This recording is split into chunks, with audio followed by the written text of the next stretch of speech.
Hello, my name is Max. Welcome to the Fitpath podcast. And I'm here today with Claudia Duve. Nice to meet you. How are you?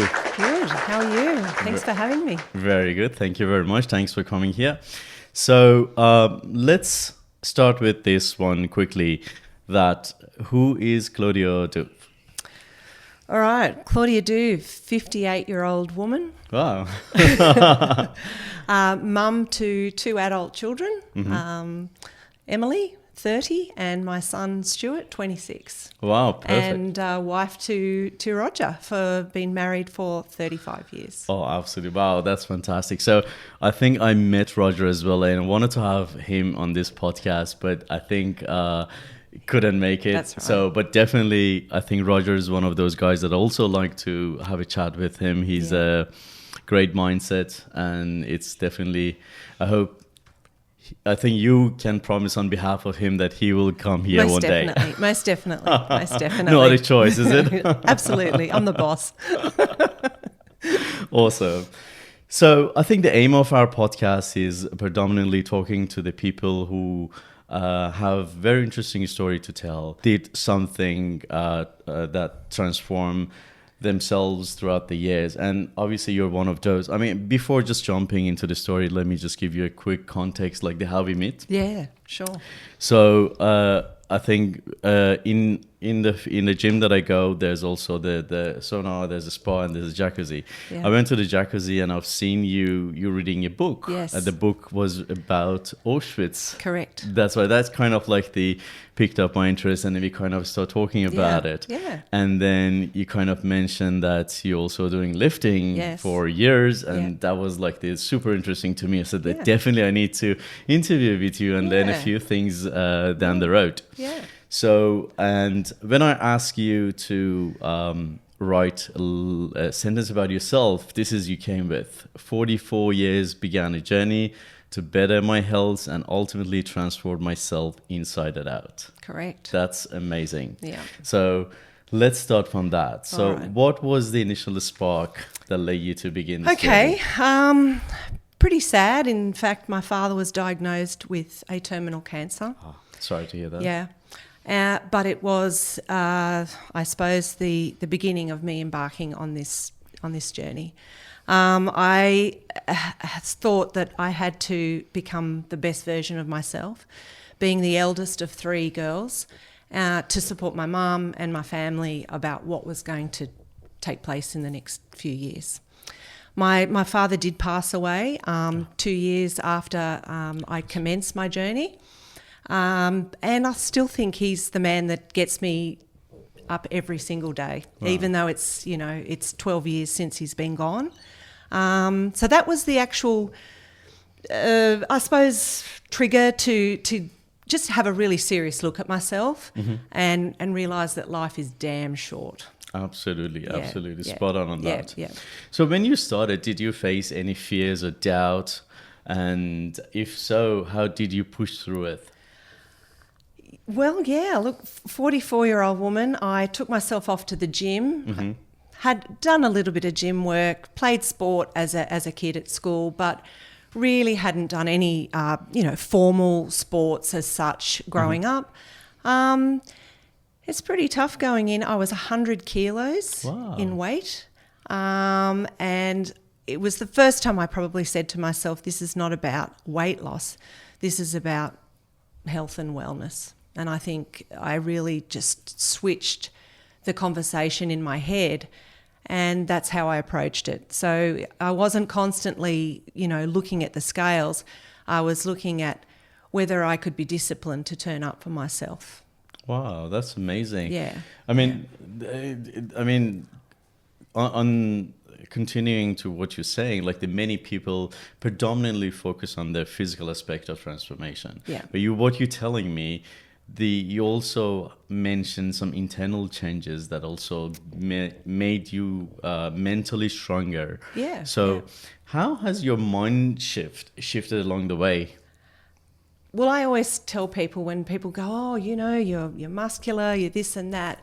I said that is just a reflection. The physical is just a reflection of what's taken place mentally, because what's happened in here is just a reflection on the outside. I didn't go there saying I'm going to be this strong, or I'm going to do this, or whatever, or I'm going to be this weight. That just was a result of my whole change in my mindset. So that's pretty much it. Look, obstacles along the way that you asked me. I suppose being a middle-aged woman going into the gym, being overweight and hitting the weight floor, it's a daunting place to be. But I thought, I'm here for me, and I'm paying membership like everybody else. And I happened to meet a really nice young 20-year-old personal trainer, beautiful guy, and within 10 months of working with him, I had lost 32 kilos. Wow. And in what span of time? 10 months. In 10 months. That's amazing. Yeah. Wow. Just by, and it progressed from, my journey began from simply just taking myself to the gym and trying to run on the treadmill 3 times a week for 20 minutes. And I might have stopped it 50 times until I got that 20 minutes up. But I was going to turn up and do that. So I ticked that off. So again, it was starting small and achieving those goals. And then I just kept building on it from there. That's amazing. That's amazing. And exactly spot on. Like there's the smaller steps that make the big journey. So sometimes when you thinking about the end result or end goal, it might be too big that you can't even push, right? Yeah. But if you break it down to the smaller steps, that's achievable. Absolutely. So was there in your journey, was there a specific moment that you felt, wow, this is really making a difference? Making a difference to you? Yeah. I mean, what you were doing. I think, firstly, I had been on blood pressure medication from 27, and I eventually came off that. Wow. So I was in my late 40s, so that's a long time on medication. I think that deserved this. Thank you very much. So, that was great. I think I just generally became more confident. I backed myself. It just led from one thing to another. I started doing things. Well, I can talk about things that I may have done down the track if you want to hear about it. But I think I just put myself out there. Instead of, I was in the main arena. I wasn't on the sideline anymore, because I think often I just didn't back myself. I grew up with a very disabled sister. And I think sometimes I always felt that maybe, some of my issues weren't as important as what her needs were. And I think that, as you grow up as an adult, then you take those traits along with you and incorporate them in your everyday life. Absolutely. And so therefore I think I didn't back myself with a lot of things, or I didn't feel that I was even worthy to do well at those things. So, I think there's a little bit of a switch from the old victim mentality in the head to, I am not what has happened to me. Do you know what I mean? I'm not that, Yes, it has happened to me, but I am not that. So I think once I really embraced some of those realizations, because that's what it was. I think you don't realize that until you're an adult, or even till I became a mother. That I then, had this switch that flicked in my head. And, I was good at things. That's amazing. And that's why you're here at this age. So that's brilliant. Yeah. So how was the family support? Let's say in this case, your husband, your kids. Yeah. Look, I think the family support was great. I think I mentioned to you before, I come from an Italian family. So dieting and not eating certain things was a little bit of a pressure every now and then, particularly at family gatherings, But I used to say to them, please support me for what I'm trying to do. And they did. They zipped their lips and let me, either bring my own food or do whatever I was doing. And I was supported, no end by my family. And look, particularly my husband Roger has always been my number one supporter for whatever I've done. He's never dimmed my light. He's always been there cheering me on the sideline. I think we're going to cheer for Roger as well. And my children were, teenagers at that time, and they were really proud of me, and they supported me all along the way. So I feel like I had no end of support. That's awesome. Yeah. That's awesome. I think the next question I'm going to ask you is kind of like the needless to ask, but I want to just put it out there. So what impact did your journey have on your self-esteem and confidence? Oh, huge. I mean, I would never have done something like this, even back before I had embarked on that journey. My confidence. I mean, it's sad to say, but I feel that people do treat you differently according to your size, and that's just a reality. I felt like maybe I was unseen sometimes when I was a bigger person, but as soon as I started changing and I was looking more athletic and, all those types of things, people started wanting to, embrace in conversations with you and ask, what do you do, and this and that, whereas I feel like, that didn't happen before. So, of course, that's going to boost your confidence when people are treating you like that as well. Yeah, So, absolutely. yeah. Which is another advantage of being in a sport, right? Absolutely. And being in fitness.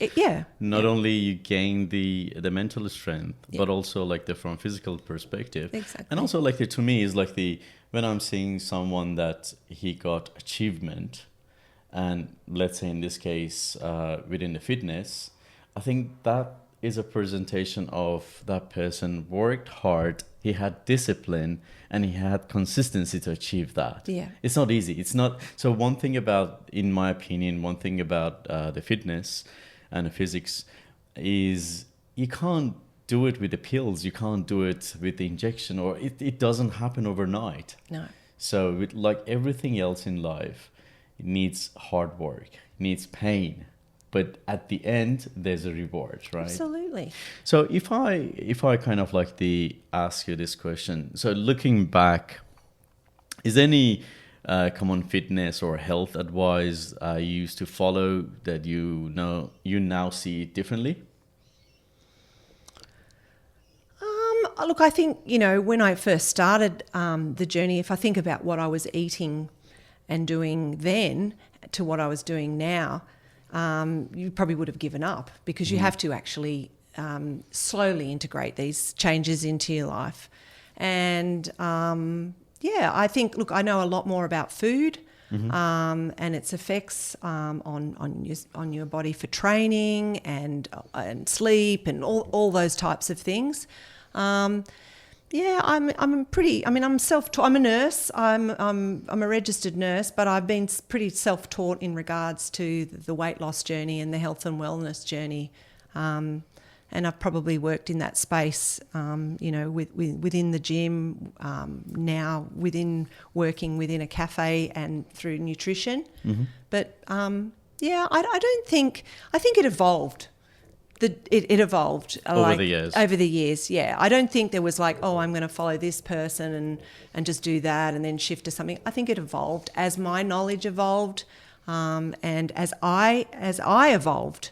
I may seek out different information along the way. Yeah. Absolutely. So basically, whatever works, right? So you kind of like gain knowledge, assess, and then it's the feedback loop, exactly. Right? Yeah. Absolutely. So if someone were to start their own health journey today, what realistic expectation or goal would you suggest for that person to set? I think always just start off small. If you weren't eating breakfast, let's just start eating breakfast and hit that for the next 2 weeks, and then we build on that. Then we might look at the breakfast and we'll go, okay, what's going to be a better option of breakfast?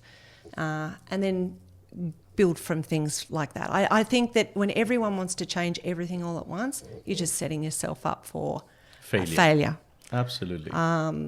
So I think my advice is really just small steps, nail it, and then we move on to something else and we continue to build.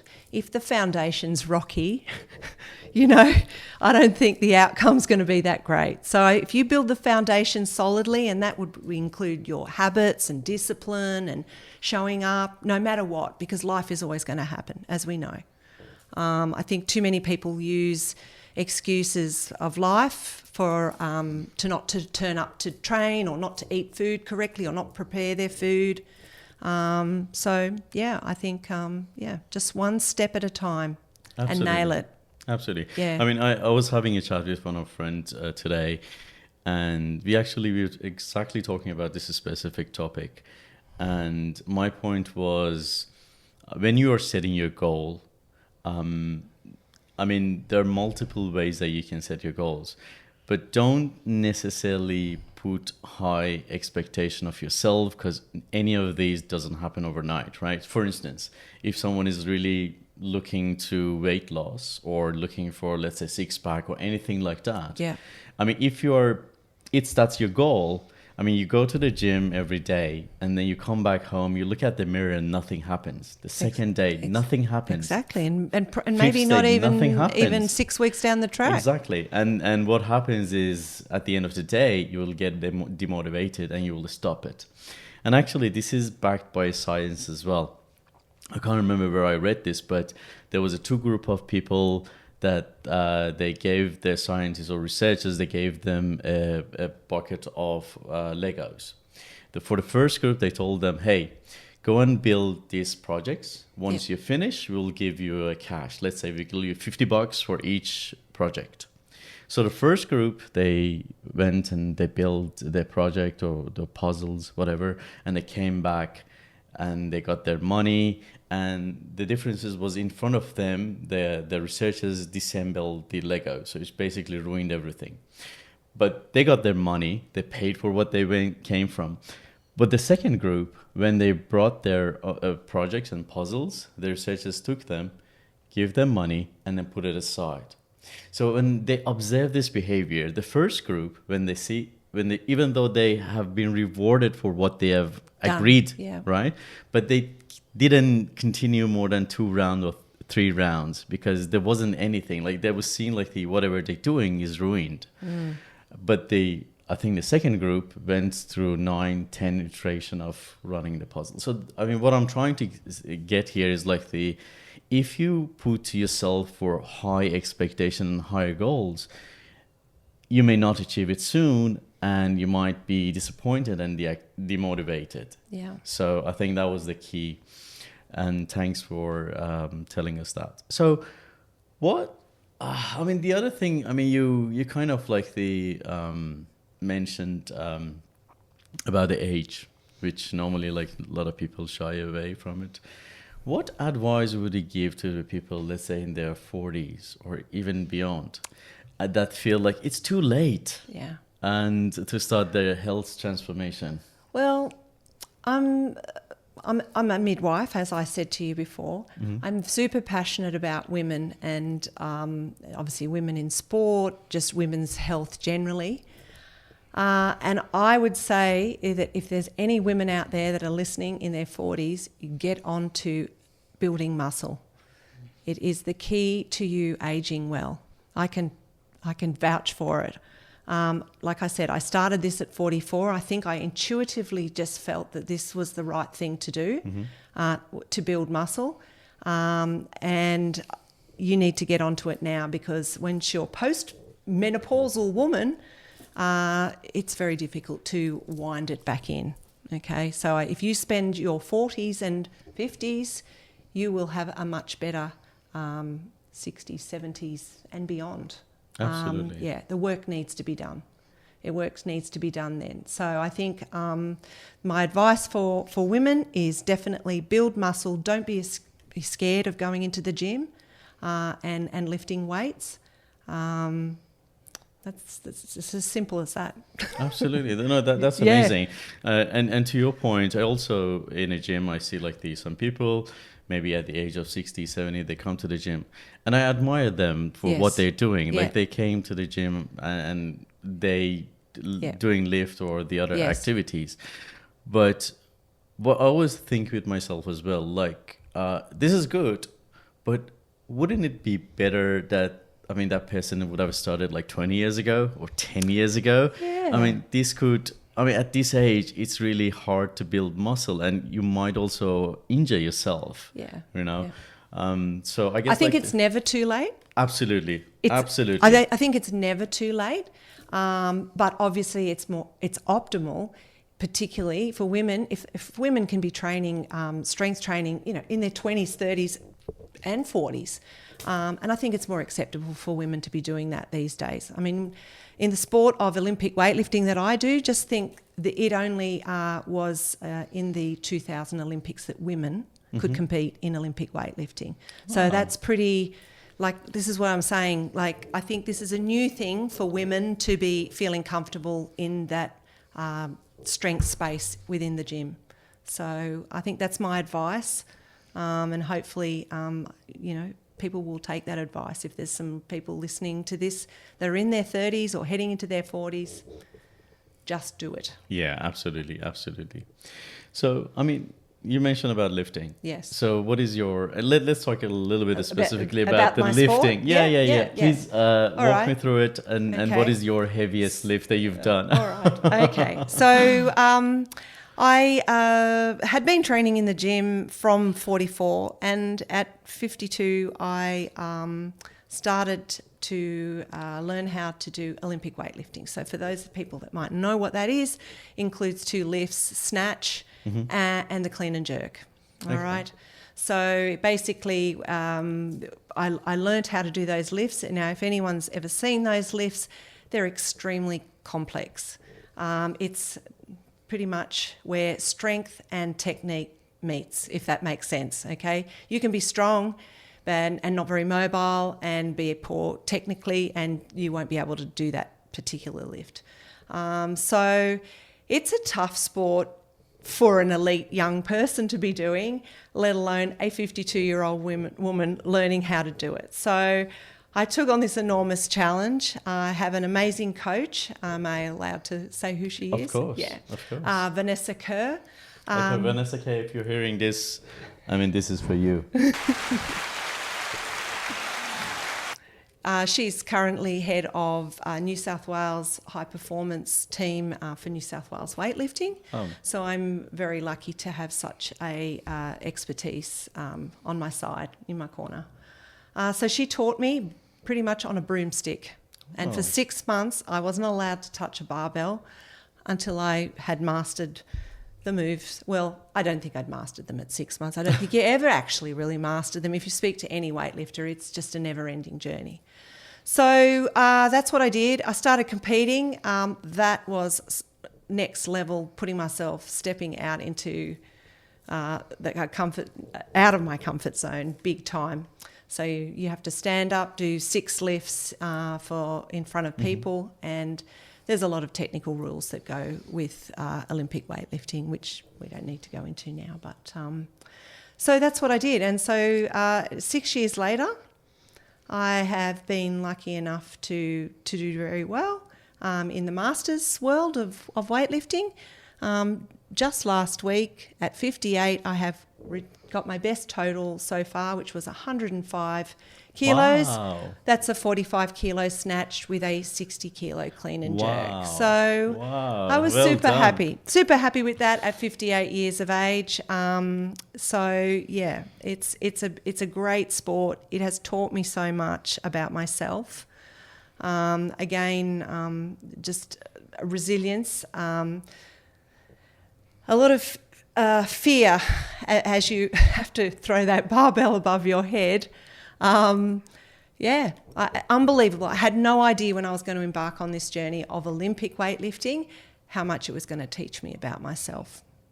So that's amazing. Yeah. That's amazing. Yeah. So on that point, you also in the beginning of our conversation mentioned that you have kids. I do. So how did they see their mom doing this sort of stuff? I don't know. They call me a bad bitch. I don't know if that's a good thing or a bad thing. But you've definitely been a role model for them as well. Yeah. Look, both my kids, I encourage them. They were both. My daughter still is an elite athlete, a sprinter, and she's still sprinting at a high level.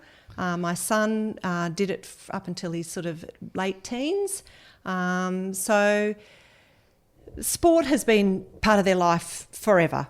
Okay, so I think, it was just an extension of what I had encouraged them to do, and I just thought, well, I can't have encouraged them all this time and not again, go out, lead from the front. And so, yeah, they are very proud of me, and they're always very interested in how I go in competitions and how and they cheer for you. Of course, yeah.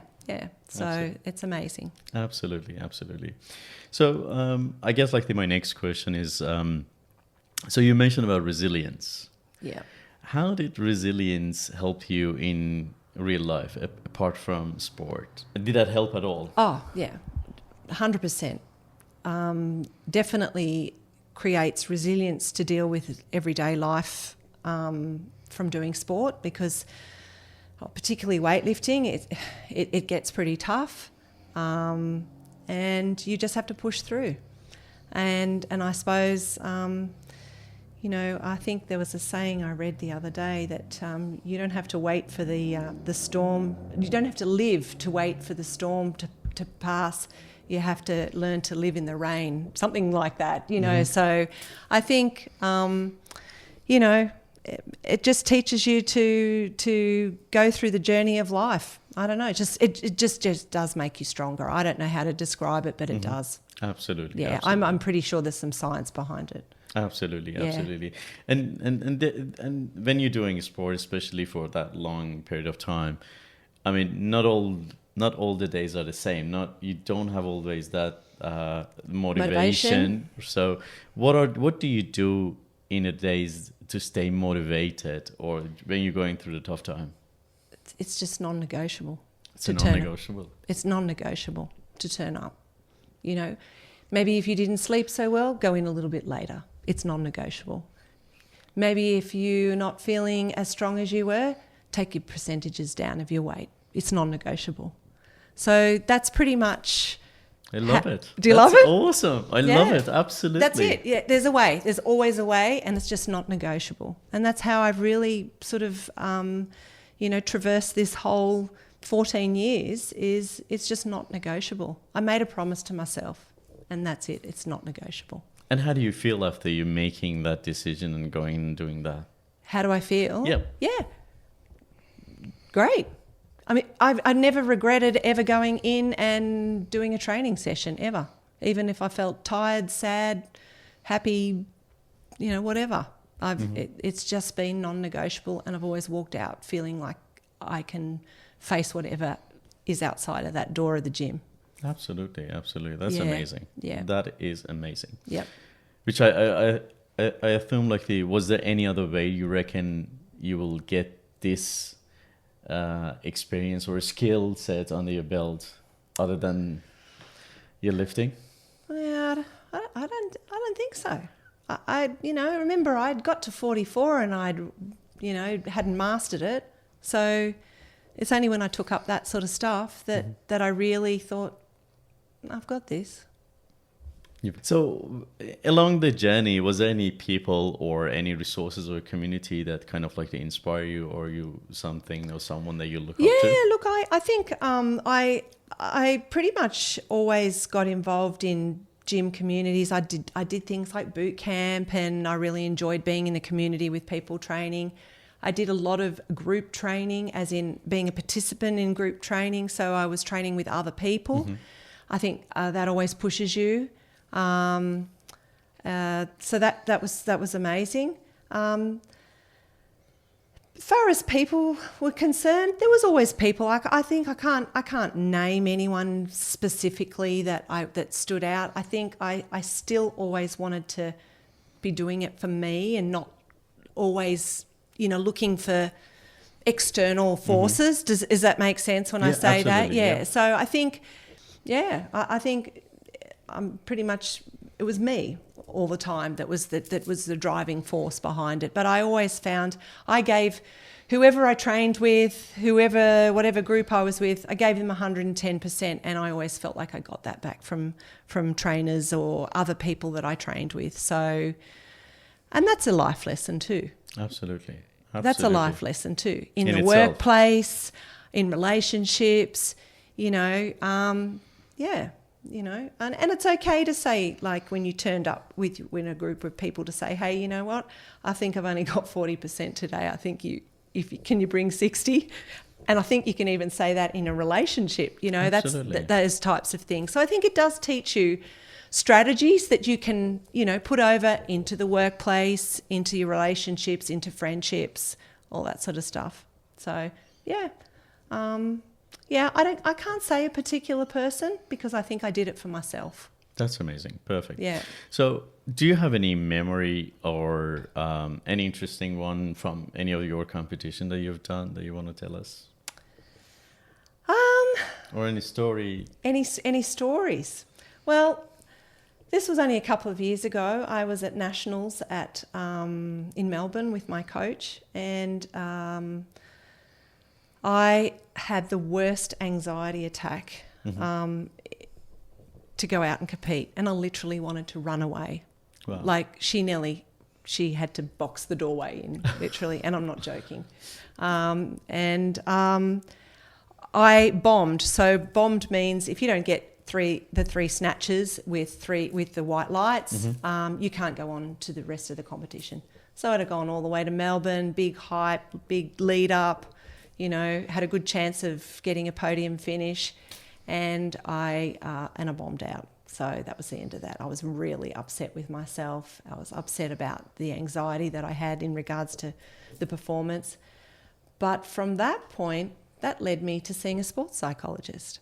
Wow. So that just changed my whole mindset again on the platform, like what I had to do, you know, to leave that anxiety, aside. So that was one of my pivotal moments, I think, and I really made a big improvement and really started enjoying competing more again after that. So I felt like that needed to happen.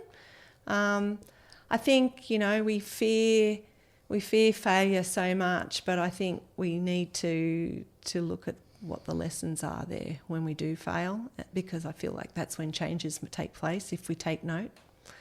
So I think, yeah, that was only a few years ago. We still have a laugh about it. Absolutely, that's the way to do it. I nearly did a runner. No, absolutely. It was that whole fight and flight. That's how it felt, you know. And I just wanted to get out of there.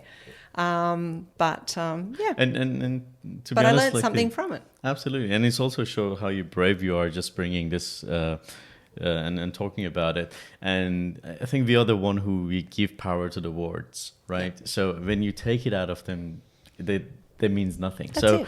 And also like you mentioned about a failure, and I just want to kind of like to reiterate on that.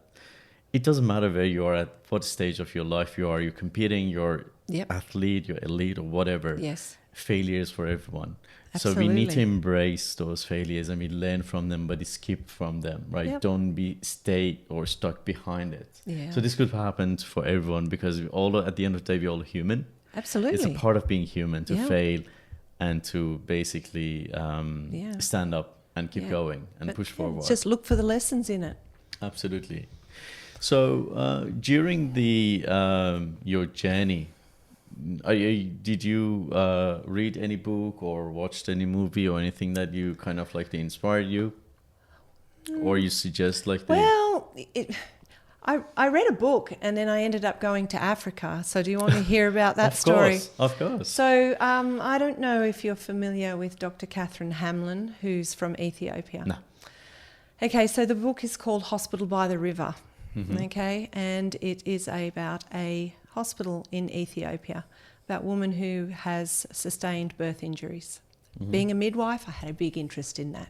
Okay, I read that book.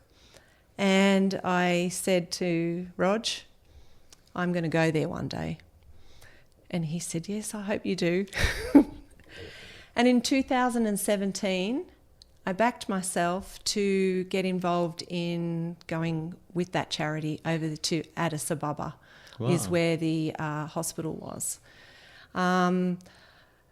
I raised $17,000. I had to raise 10 as a minimum to be able to go. Never thought I could do such a thing. But sometimes when you're passionate about a topic and you present it to people, It happens. and you put it out there, within, I don't know, must have been 6 weeks, through various avenues, I had raised something like $12,000 already. Wow. Yeah. Anyway, I went for a trip with the charity. I had never done anything like this before. Turned up to Sydney Airport from people from all over Australia. I knew nobody, and I was going to go to Africa and visit where the money would be used. And I was also going to meet Dr. Catherine Hamlin, who I think she is an icon of Australia, but lived most of her life in Ethiopia. Wow. She's took on the plight of, helping those poor Ethiopian women after birth injury and teaching people how to repair their injuries through surgery. So I got to meet her, and I got to spend 3 weeks going around there. And I think a little piece of Ethiopia remains in my heart forever. I think that was a pivotal, I think it really changed even how I saw life even after that. I think I'd never seen anything like that before. I'd never seen such poverty. I'd never seen such suffering. And I'd never seen, we have access for women to have babies in hospitals very safely, and that's a given. And for those women there, it was something like I'd never seen before. And I got to, listen to some of these ladies' stories. And like I said, there'll always be a little piece of Ethiopia in my heart. And that's something that I don't think that I would ever have had embarked on had I not made a massive transformation, in myself. Yeah, to back myself, to take on such a thing, and then just to pack up and go for 3 weeks with nobody that I knew, it's a third world country, and do what I did. So it's amazing. I think that's a great story. But I don't believe that I would have done that had I not made a transformation of myself. So it's like a beautiful memory that I have, and that book, Hospital by the River, still sits in my bookshelf, and every time I look at it, that's amazing one. That's an amazing story. Yeah. If you want to go back to Claudia at the young age, yes, would there be anything that you would change or you would do differently when it comes to this sport and transformation?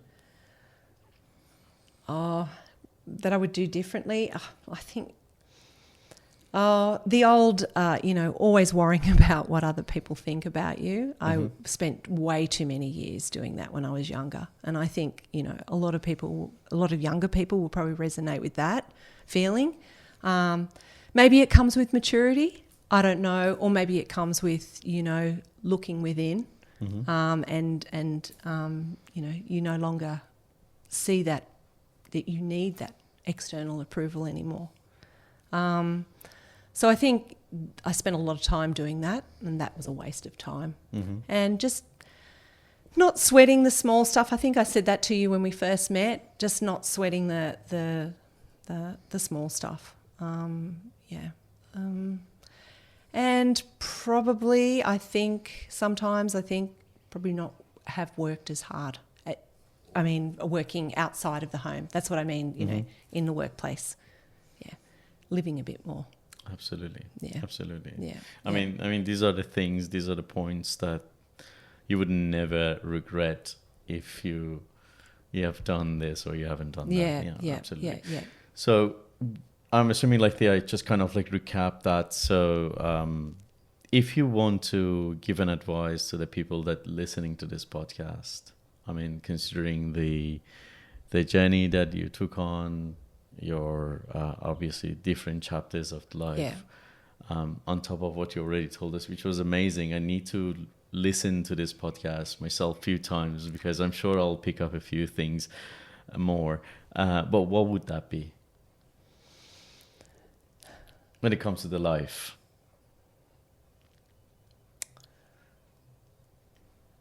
Be authentic. So be your authentic self. Define. Just truly, follow through with what you believe. Anything. whether that be, I don't know, what you believe in, religion, work practices, nutrition practices, how you treat people, everything. Be authentic. Don't just try and mix in with the crowd. And it's hard standing out from the crowd. Absolutely. And just trying to feel comfortable in that space. Because I think it's a pretty magical space once you're out there. Absolutely. Yeah. I think that's really it. I think it's just be your authentic self in the sense that you just go with all your beliefs, and try not to be swayed by the crowds. Absolutely. That's a great advice. Yeah. I mean, while we are in advice and we're learning on this, so what would you say when it comes to the relationship? What would be takeaways from the relationship? Relationships. Marriage. You're talking like it could be anything. Anything. I think relationships, whether it's marriage or relationships with friends, always take hard work. I think. When I say hard work, I don't mean it as hard work. That you both have to work at friendships and relationships. There's going to be good times and there's going to be bad times, and I think you need to support each other through those changes, because there'll always be changes in a friendship or a relationship. It doesn't remain stagnant. I think you need to celebrate the wins of the other person and hope that they do the same for you. I think that's a truly good relationship when you can do that for each other. And I think when you look back on your life, you truly only have maybe a good 5 good friendships or relationships over a lifetime. So, I think you need to really work out what's a good friendship and what's an acquaintance, or, that sort of thing. Yeah. Absolutely. Yeah. And you need to, as you mentioned, you need to work hard to keep them alive. Absolutely. Keep those relationships. Yeah. Absolutely. Yeah. So is there anything else that you would like to talk and that we haven't touched? Obviously, I really enjoyed our conversation. I could go for hours on this. Yeah, of course. But, so is there anything that you No, think? I don't think there's anything. I think, look, like I said, if even if just one person picks up something in this podcast, and changes their life, and it's never too late to change. And I always want people to realise it's never too late to change. Then I feel like it's been something well worth doing. Absolutely. Look, thanks again for accepting the invite and Pleasure. Making time. So if anyone out there wants to get in touch with you, are you in social? I'm on Instagram, at slim_life on Instagram. So people can either message me on there or get in touch. Yeah, get absolutely. In touch So I'll make sure that I put that in the description of this podcast as well. Look, thank you very much, Claudia. Pleasure. It was lovely to having a chat with you and learn a lot of things today. And I wish the best of luck. Thank you. And hope you and Roger again in a future podcast. No. Thank you again for having me. Absolutely. Again, thanks for our listeners as well. I hope you guys enjoyed this podcast, and I hope you learn one or two things out of this. Please share your feedback with us, and looking forward for this interview to be published, and be moving on to the next ones. Thank you very much. Have a good one. Thank you.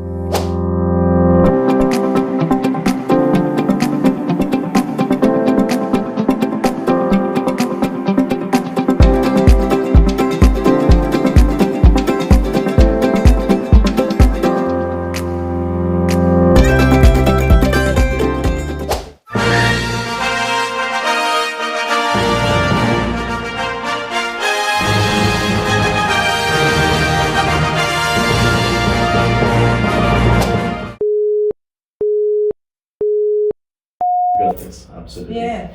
So I'm going to ask you a little bit tough question. Yeah. So if you're going to describe your journey, your 44 years journey, So not 44. You started 44. Yeah, my 14-year journey. Your 14-year journey. Sorry, my bad. Yeah. If you want to describe your 14-year journey in one word, what that would be, and why?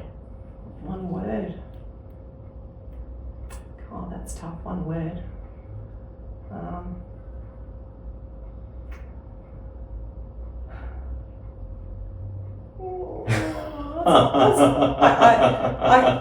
One word. Wow, that's just tough. I don't know. I can't think of anything in one word. That's okay. I can give you some time, Yeah. but I'll get back to it. Yeah. I'll tick away. Yeah. Thanks so much. I think I was more stressed. I don't mind talking. Oh, that was really good. We uncovered a lot of things. Yeah. So I mean, look, I really just, like I said, I really want people to realise that I'm just an everyday person, really. Mm-hmm. I'm not anything special. no, you're definitely a special person. You made yourself special. Yeah.